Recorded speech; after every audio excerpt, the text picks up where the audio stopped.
নবম জাতীয় pay scale গত ১ জুলাই থেকে কার্যকর হওয়ার ঘোষণা থাকলেও এখনও প্রজ্ঞাপন জারি হয়নি। ফলে সরকারি কর্মকর্তা কর্মচারীরা আপাতত পুরনো বেতন কাঠামো অনুযায়ী বেতন পাচ্ছেন। তবে অর্থ বিভাগ সূত্র নিশ্চিত করেছে প্রশাসনিক ও আইনি প্রক্রিয়া শেষ করে প্রজ্ঞাপন জারি হলে জুলাই মাস থেকে প্রাপ্য অতিরিক্ত অর্থ একই সঙ্গে বকেয়া এরিয়ার হিসেবে পরিশোধ করা হবে।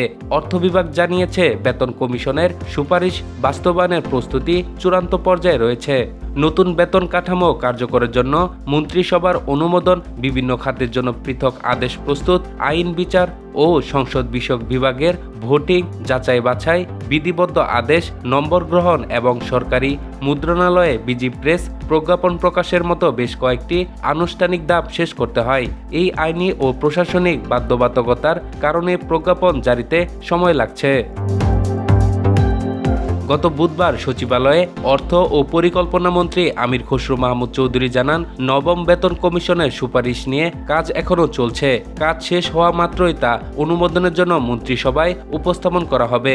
মন্ত্রিসভা অনুমোদন দিলে দ্রুত প্রজ্ঞাপন জারির কার্যক্রম শুরু হবে। এই সময় তিনি স্পষ্ট করেন, নতুন বেতন কাঠামো কার্যকরের সঙ্গে আন্তর্জাতিক মুদ্রা তহবিলের IMF এর ঋণের কোনো সম্পর্ক নেই। কাজ এগিয়ে চলছে এবং প্রজ্ঞাপন জারিতে খুব বেশি সময় লাগবে না বলেও তিনি আশ্বাস দেন। বেতন কাঠামো বাস্তবায়নের ক্ষেত্রে আর্থিক চাপ একটি বড় কারণ হিসেবে আলোচনায় এসেছে। IMF এর পর্যবেক্ষণে বলা হয়েছে, ফ্যামিলি কার্ড, কৃষক কার্ড, ভর্তুকি এবং সামাজিক নিরাপত্তা কর্মসূচিতে সরকারের ব্যয় দ্রুত বাড়লেও সেই তুলনায় রাজস্ব প্রবৃদ্ধি পিছিয়ে রয়েছে। ধারাবাহিক মূল্যস্ফীতি ও সীমিত আর্থিক সক্ষমতার কারণে এখন নতুন পে স্কেল চালু করলে অতিরিক্ত আর্থিক ঝুঁকি তৈরি হতে পারে বলে সংস্থাটি সতর্ক করেছে। রাজস্ব ঘাটতি ও আর্থিক চাপের বিষয়টি উল্লেখ করে IMF নতুন পে স্কেল অন্তত 2 বছর পিছিয়ে দেওয়ার পরামর্শ দিয়েছে।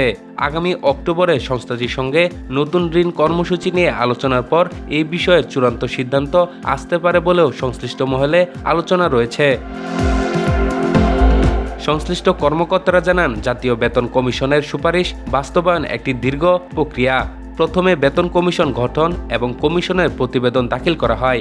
প্রতিবেদন পাওয়ার পর পর্যালোচনার জন্য সচিব কমিটি গঠনের প্রস্তাব মন্ত্রিপরিষদ বিভাগে পাঠানো হয়। মন্ত্রিপরিষদ বিভাগ কমিটি গঠন করার পর তারা একাধিক বৈঠকে বসে কমিশনের সুপারিশ পর্যালোচনা করে নিজেদের সুপারিশ সহ চূড়ান্ত প্রতিবেদন প্রস্তুত করে, যা পরে মন্ত্রিসভায় যায়। এসব ধাপ শেষ হওয়ার পরই সরকারি কর্মচারীরা নতুন পে স্কেল বেতন ও জুলাই থেকে বকেয়া অর্থ পাবেন বলে আশা করা হচ্ছে।